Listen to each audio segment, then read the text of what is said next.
try that again.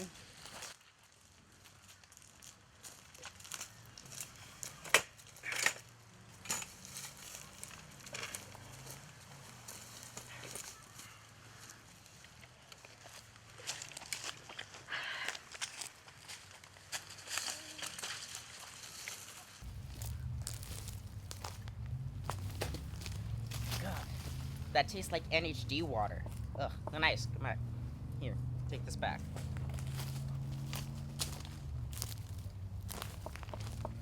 Are we rolling? Yeah. Okay, first tug done.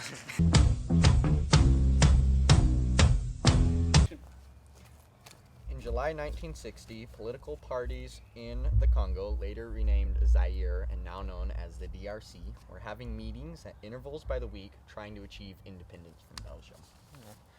They were plunged into a civil conflict that would, in a short time, become a political and constitutional crisis that would hurt the country around 5 years. Stay you. The Congo crisis challenged more powerful nations on how they would go about decolonization. It also majorly affected the bonds between colonial and the Western world. That's very true. This brought about the use of UN forces that were supposed to safeguard the sovereignty of the Congo with the intervention of Belgian troops meant to protect European lives.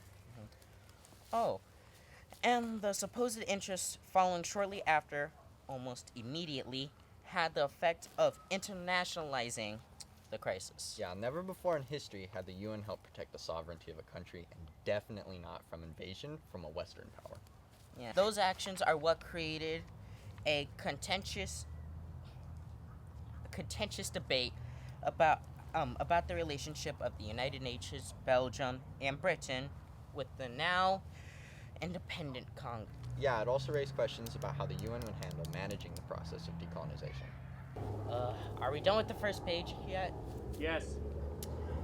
Thank God, now we can have fun with this godforsaken project. Okay, so how do we go about this? Well, I was thinking that we can do it like drunk history type style.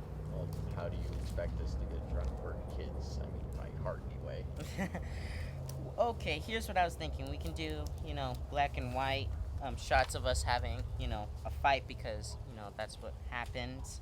Several people, died and fighting for fighting for their independence over the place that we're talking about. You mean country? Well, yeah, that's what I meant. Okay, but what we just said, all of the information at the top, we can make the thing that we did more fun. Multiple countries and powers were trying to gain control over the Congo, and these countries and powers were Belgium, the United States,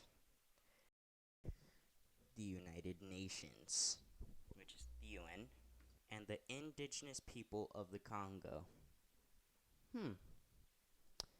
Did that boy just slap me? Belgium was trying to retain power over the Congo, but the Congolese fought back, maintaining power over the Congo and gaining their independence. But this is not the beginning of the Congo crisis. Shortly after the Congo gained its independence, the PF started a mutiny because an officer that was white said that you might have your independence, but Belgium is in control of this place. Now, this got the PF thinking, if Belgium is in control and they were part of the Congo, they're not going to get any of the benefits. So they started a mutiny and riots that were bloody. Belgium was like, there's white people over there. Let's send our armies to protect our people, but they can't. They're from a different country, and sending an army without permission is bad, but they went over there and protect the people. So now there's a bloody war happening between the PF and the Belgium army and all the people in between. Oh, and two groups broke off from the Congo in the midst of the chaos. The UN looked at this and said, said, we need to calm this down. So they sent peacekeepers to calm it down. But the UN Secretary did not want these troops to help the centralized government to fight secessionists. The Prime Minister of the Congo requested help from the Soviet Union to help out, and they did, with military and other things. This split the country into two because the president and the Prime Minister could not come to an agreement. But there is this one person named Mobutu who wanted to overthrow the government by doing a coup d'etat, and he succeeded and established a new government and killed the prime minister in 1961.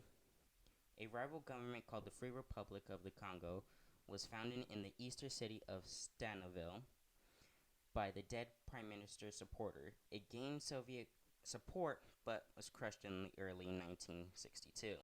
With Katanga and Kasai back under the government's control, while fresh elections were being organized, there was a military party that stopped these elections. They called themselves the Simbas. Funny, right? And they rose up in the east of the country and took a good bit of land. And in 1964, the U.S. and Belgium were like, nah, and crushed them. So the elections went on, but there was a stalemate and almost led the government to be paralyzed.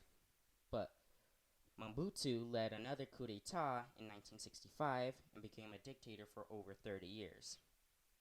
And that is the Congo crisis. So I reached the end of the video. Congratulations. Okay, I really hope you liked the video. I worked really hard on it. And yeah, see if we do this again. Bye.